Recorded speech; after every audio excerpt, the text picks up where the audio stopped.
కేంద్ర ప్రభుత్వానికి రాజ్యాంగమన్నా ప్రజాస్వామ్యమన్నా మిథ్య అని సిపిఐ ఎమ్మెల్యే కూనంనేని సాంబశివరావు విమర్శించారు. దేవుడిని దేవుడిలా, చరిత్రను చరిత్రలాగా చూడాలి తప్పితే చరిత్రహీనులుగా మిగిలిపోకూడదని ధ్వజమెత్తారు. ఉపాధి హామీ పథకానికి మహాత్మా గాంధీ పేరు తీసివేయడం గాంధీని అవమానించడమేనని వ్యాఖ్యానించారు. వ్యవసాయ కూలీలపై మంటతో వారి కడుపుపై కొడుతున్నారని కూనంనేని ఆగ్రహం వ్యక్తం చేశారు. రాష్ట్ర ప్రభుత్వం తప్పులు చేయకుండా సూచనలు ఇవ్వాల్సిన కేసీఆర్ 2 ఏళ్లు ఫామ్ హౌస్లో ఎందుకున్నారని ప్రశ్నించారు. రేవంత్ సర్కార్ మహిళలకు 2,500 తులం బంగారం ఇవ్వాల్సిందేనని డిమాండ్ చేశారు. గాదె ఎండయ్య అరెస్టును ఖండించిన కూనంనేని ఎండయ్యకు అడ్డు అదుపు లేకుండా పోయిందని విమర్శించారు.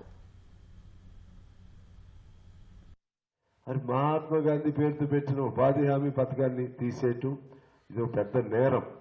మహానుభావుల్ని, మహానాయకుల్ని ఇట్లా అవమానపరిచేటువంటి వాళ్ళకి సభ్య సమాజం తలవంచుకునేలాగా ఏదైనా అవమానకరమైన పద్ధతిలో మాట్లాడితే ఇమీడియట్ కేసులు ఉంటాయి చూశారు. అటువంటి కేసు ఈ కేంద్ర ప్రభుత్వం మీద పెట్టాలి, ఈ నరేంద్ర మోడీ గారి మీద పెట్టాలి.